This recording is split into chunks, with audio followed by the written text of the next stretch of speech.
Happy morning, students. I am Parveen Taj, PG Assistant Biology. Today, you are going to learn about Unit 1, Chapter 3, Reproductive Health. இனப்பெருக்க நலன். Safe motherhood begins before conception with healthy lifestyle and proper nutrition. கருவுறுதலுக்கு முன்பாகவே ஆரோக்கியமான வாழ்க்கை முறை மற்றும் முறையான உணவூட்டம் ஆகியவற்றின் பாதுகாப்பான தாய்மை தொடங்கிவிடுகிறது. First you see chapter outline. 3.1 Need for reproductive health problems and strategies. இனப்பெருக்க நலனின் தேவை, பிரச்சனைகள் மற்றும் உத்திகள். 3.2 Amniocentesis and its statutory ban. பனிக்குடத் துளைப்பு மற்றும் அதன் சட்டப்பூர்வமான தடை. 3.3 Social impact of sex ratio, female faticides and infanticides. பாலின விகிதம், பெண் கருக்கொலை மற்றும் சிசு கொலை ஆகியவை சமுதாயத்தின் மீது ஏற்படுத்தும் தாக்கம்.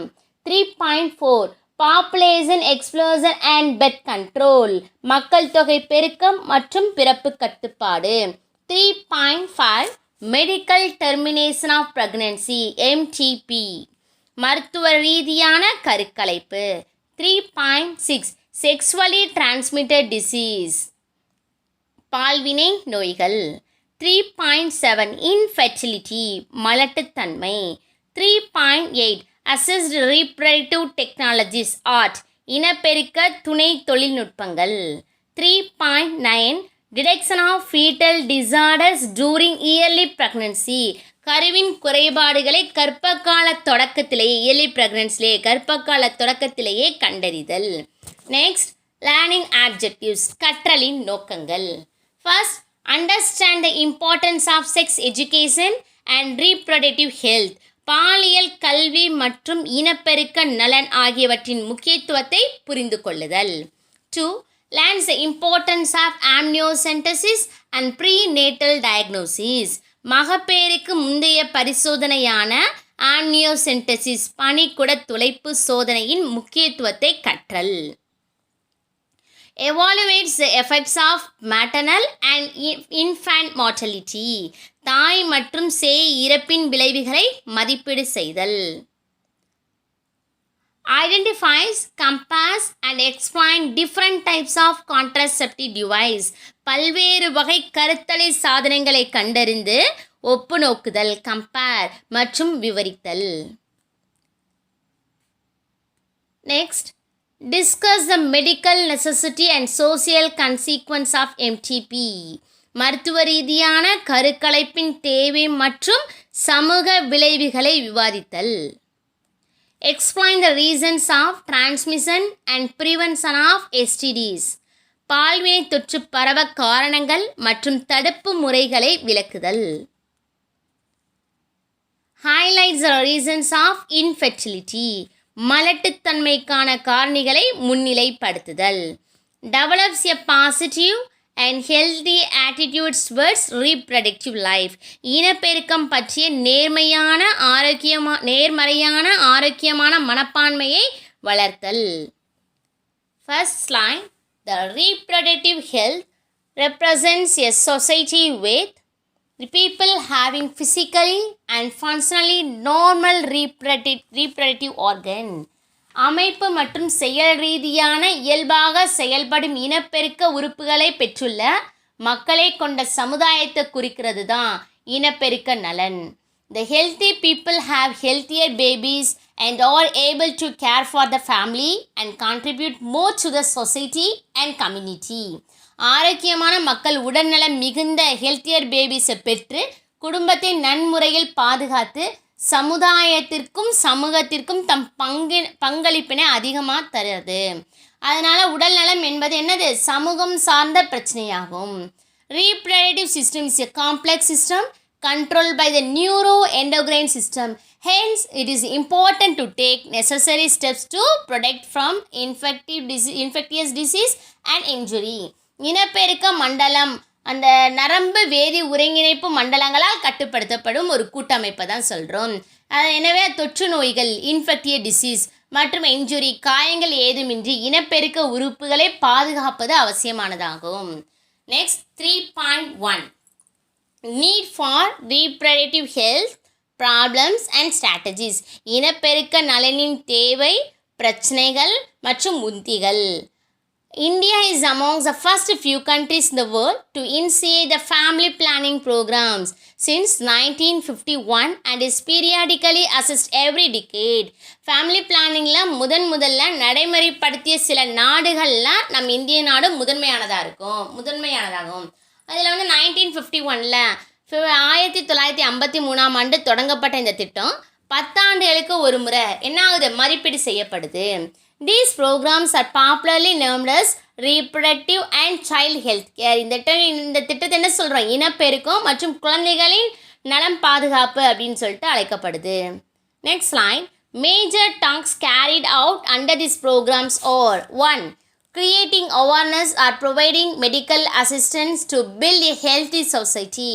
உடல் நலம் மிக்க சமுதாயத்தை கட்டமைக்க தேவையான விழிப்புணர்வை ஏற்படுத்துதல் மற்றும் மருத்துவ உதவி அளித்தல். 2. Introducing sex education in schools to provide information about adolescence and adolescent related changes. விடலப்பருவம் and விடலப்பருவம் சார்பான மாற்றங்கள் பற்றிய தகவல்களை தரும் பாலியல் கல்வியை பள்ளிகளில் கொண்டு வருதல். இது வந்து நடைமுறை 8th ஸ்டாண்டர்ட்லேருந்தே இருந்துகிட்ருக்கு. 3. Educating couples or those in the marriageable age groups about the available birth control methods and family planning norms. தம்பதியர் மற்றும் திருமண வயதினருக்கு குடும்ப கட்டுப்பாட்டு விதிகள் மற்றும் பிறப்பு கட்டுப்பாட்டு முறைகளை பற்றி அறிவுறுத்தல். 4. Creating awareness about care for pregnant women, postnatal care of mother and child and important breastfeeding. அந்த கர்ப்பமடைந்த பெண்கள் pregnant women, மகப்பேறுக்கு பிந்தைய தாய் சேய் பாதுகாப்பு மற்றும் தாய்ப்பால் ஊட்டுவதன் முக்கியத்துவம் போன்றவற்றை பற்றி என்ன பண்ணுது, விழிப்புணர்வை ஏற்படுத்துதல்.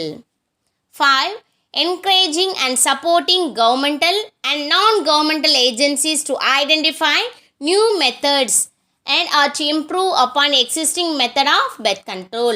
அரசு மற்றும் அரசு சாரா முகவாண்மைகளுக்கு ஆதரவு அளித்து இனப்பெருக்கம் சார்ந்த புதிய முறைகளை கண்டறிந்து நடைமுறையில் இருக்கக்கூடிய அந்த ஃபேமிலி பிளானிங் குடும்ப கட்டுப்பாட்டு முறையை மேம்படுத்த ஊக்கமளிக்கிறது. Next topic 3.2 amniocentesis and its statutory ban. இப்போ இந்த 2020ல் மார்ச்சில் பப்ளிக் கொஸ்டினில் கேட்ட ஒரு 3 mark question. amniocentesis is very important, 3 mark. பனிக்குட தொலைப்பு, amniocentesis மற்றும் அதன் சட்டப்பூர்வமான தடை. Due to small family norms and skewed choice for a male child, female population is decreasing at an alarming rate. சிறு குடும்ப விதிகள் மற்றும் குடும்பத்தில் ஆண் குழந்தையை பெற்றுக்கொள்ளும் ஆர்வம், ஆண் குழந்தை வேணும் அப்படின்னு சொல்கிறது அந்த பெற்றுக்கொள்ளும் ஆர்வத்தினாலையும் விருப்பத்தினாலையும் என்ன ஆகுது, ஸோ மக்கள் தொகையில் பெண்கள் எண்ணிக்கை வந்து அபாயகரமான விதத்தில் குறைஞ்சி வருது. Amniocentesis is the prenatal technique used to detect any chromosomal abnormalities in the fetus and is being often misused to determine the sex of the fetus. இந்த amniocentesis அப்படின்னு சொல்கிறது என்ன சொன்னால் பனிக்குட தொலைப்பு அப்படின்னு சொல்கிறோம். குழந்தை பிறக்கிறதுக்கு முன்னாடி குழந்தை பிறப்புக்கு முன் செய்யப்படக்கூடிய ஒரு தொழில்நுட்பம் தான் இந்த amniocentesis. இந்த தொழில்நுட்பம் மூலமாக அந்த வளரக்கூடிய குழந்தை இருக்கு இல்லையா, அந்த வளர்கரு, ஸோ அந்த வளர்கருவோட குரோமோசோம்களுடைய குறைபாடுகளை கண்டறியலாம். Once the sex of the fetus is known, this may be a chance of female feticide. Hence here the statutory ban on amniocentesis is imposed. ஆனால் இந்த தொழில்நுட்ப முறை என்ன பண்ணாங்க, மிஸ்யூஸ், தவறாக பயன்படுத்தி அந்த வளர்கருவில் இருக்கக்கூடிய பால் தன்மையே கண்டறியப்படுது. இந்த குழந்தையின் பால் அந்த செக்ஸ் தெரிந்துவிட்ட பிறகு என்னென்ன பெண் கருக்குலை வந்து செய்யப்பட அதிகமாக வாய்ப்பு இருக்குன்னு சொல்லிட்டு இந்த தொழில்நுட்பத்தை என்ன பண்ணாங்க, சட்டப்பூர்வமாக தடை பண்ணிட்டாங்க. Next 3.3 Social impact of sex ratio, female faticides and infanticides. பாலின விகிதம், பெண் கருக்கொலை மற்றும் சிசு கொலை ஆகியவை சமுதாயத்தின் மீது ஏற்படுத்தும் தாக்கம் அப்படின்னு பார்க்க போகிறோம். The sex ratio is the ratio of male to the females in a population. மக்கள் தொகையில் ஆண்களுக்கும் பெண்களுக்கும் இடையான விகிதம் தான் என்ன சொல்கிறோம், செக்ஸ் ரேஷியோ, பாலின விகிதம் அப்படின்னு சொல்கிறோம். In India, the child sex ratio has decreased over the decade from 927 to 919. Female for every 1000 males. நம்முடைய இந்திய நாட்டில் குழந்தைகள பாலின விகிதத்தில் கடந்த 10 ஆண்டுகளில் 1000 ஆண்களுக்கு, ஸோ 1000 மேல்ஸ்க்கு எவ்வளோ பெண்கள் தான் இருந்தாங்க? ஒன்லி 927 927 பெண்கள் மட்டும்தான் இருந்தாங்க. ஆனால் அது அப்படியே குறைஞ்சி என்ன ஆயிடுச்சு? 919 மாறிடுச்சு. ஸோ 919 பெண்கள் என குறைஞ்சிருச்சு. To correct this, the ratio steps are needed to change in the mindset and attitude of people, especially in the young adults. இந்த விகிதத்தை நம்ம சரி செய்ய மக்கள் மனநிலையிலையும் மனப்பான்மையும் கொண்டு வரணும், நடவடிக்கை எடுக்கணும். குறிப்பாக யார்கிட்ட கொண்டு வரணும்? யங் அடல்ட்ஸ், இளைஞர்களிடம் இம்மாற்றத்தை கொண்டு வர நடவடிக்கை அவசியம்.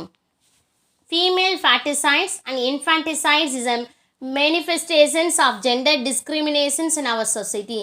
நம்ம சமுதாயத்தில் பாலின பாகுபாடு நிலவு வகையில் பெண் கருக்குலையும் பெண் சிசுக்கொலை ஆகிய வெளிப்படையாக தெரியுது.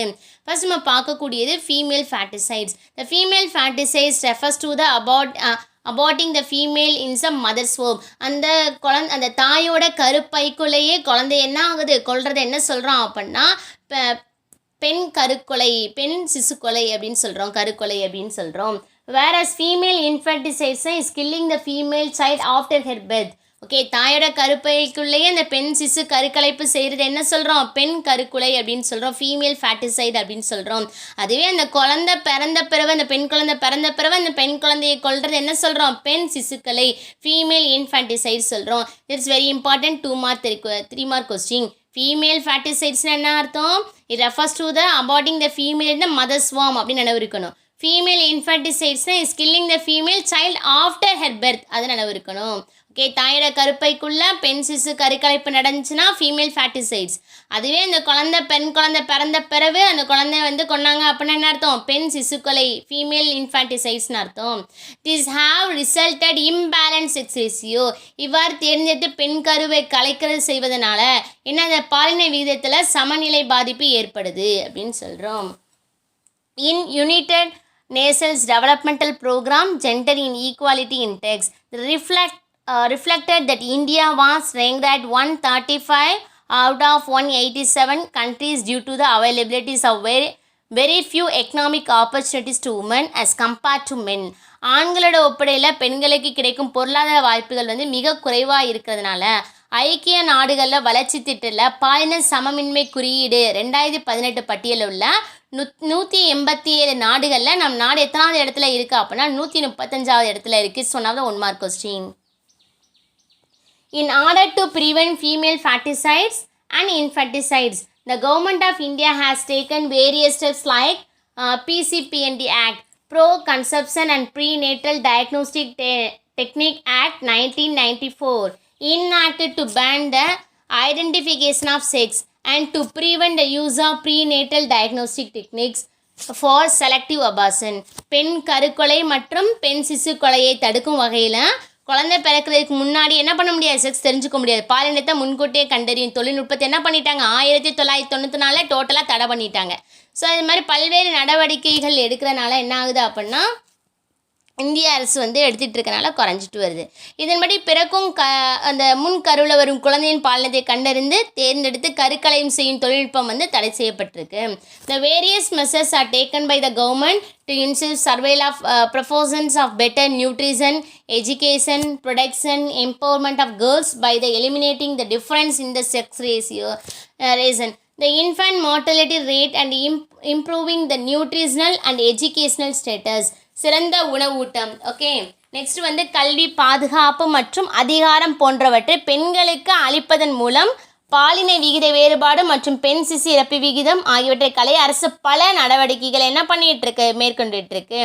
அதில் POCS act, the prevention of children's from sexual offence, sexual harassment of work place, the prevention, prohibition and redressal act and changes the criminal law based on the recommendation of the Justice Verma Committee in 2013 aims at creating safe and secure environment for both female and males. இதில் இந்த POCS சட்டத்தில் பாலியல் குற்றங்கள்லேருந்து குழந்தைங்களை தடுக்கிறது. பணிபுரியும் இடங்களில் தாக்குதல் விதி அப்படின்னு சொல்லிட்டு தவிர்த்தல், தடுத்தல் மற்றும் நிவர்த்தி அப்படின்னு சொல்லிட்டு நீதியரசர் யார்? இந்த ஜஸ்டிஸ் வர்மா அதோட குழுவில் 2013 அந்த பரிந்துரையின்படி குற்றவியல் சட்டத்தில் கொண்டு வரப்பட்ட மாற்றங்கள் வந்து ஆண் பெண் இருபாலருக்கும் பாதுகாப்பான சூழ்நிலையை உருவாக்குவது அப்படின்னு சொல்கிறது தான். நெக்ஸ்ட் வந்து உன்னோட புக்கில் இருக்கக்கூடிய டியூனோ பாக்ஸ், அதில் பார்த்தோம் அப்படின்னா இந்த டியூனோ பாக்ஸில் globally about 800 women die every day of preventable cause related in pregnancy and childbirth. உலக அளவில் தினம் சுமார் 800 பெண்கள் வந்து கர்ப்பம் மற்றும் அந்த குழந்தை பிறப்பு தொடர்பான தடுக்கக்கூடிய காரணங்களால் வந்து பாதிப்பற்றி இறக்கின்றன. So 20% of the women are from India. Similarly, India's infant mortality rate was 44%, 1000 live. இதில் வந்து 20% பெண்கள் வந்து இந்தியர்கள். அதுபோல் இந்தியாவில் பச்சிளங் குழந்தை இறப்பு வீதம் வந்து 1000 பேரில் 44 வந்து என்ன ஆகிட்டுருக்கு அப்படின்னா இறப்பு ஏற்பட்டுருக்கு. So although India has witness dramatic growth over the last 2 decades. Maternal mortality still remains high as in comparison to many developing nations.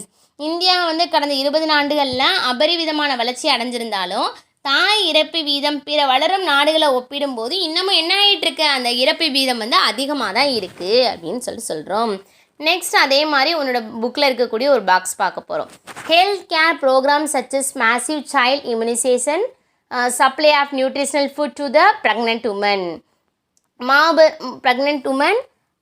அதுக்கப்புறம் ஜனனி சுரக்ஷா யோஜனா, ஜனனி சிசு சுரக்ஷா காரியகரம்.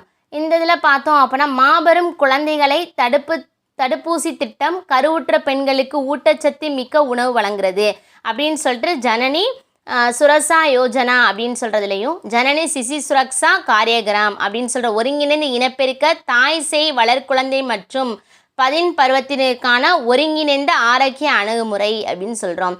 ஸோ என்ன சொல்கிறேன்னா அந்த RMNCH+A approach on integrated approach for reproductive maternal, newborn, child and adolescent health. The Pradhan Mantri Suraksha and Matriva Abhiyan etc. are taken up at the national level by the government of India. இதில் பார்த்தோன்னா அந்த ஒருங்கிணைந்த இனப்பெருக்க தாய் சேய் வளர்குழந்தை மற்றும் அந்த adolescent ஒருங்கிணைந்த ஆரோக்கிய அணுகுமுறையில் பிரதமரின் சுரட்சிட் மட்ரிவா அபியான் அப்படின்னு சொல்கிற இந்திய அரசால் தேசிய நடத்தப்படும் திட்டங்கள் வந்து நிறைய இருக்குது. Okay students, I will meet next video 3.4 population, explosion and birth control and 3.5 medical termination of pregnancy. Okay students, thank you.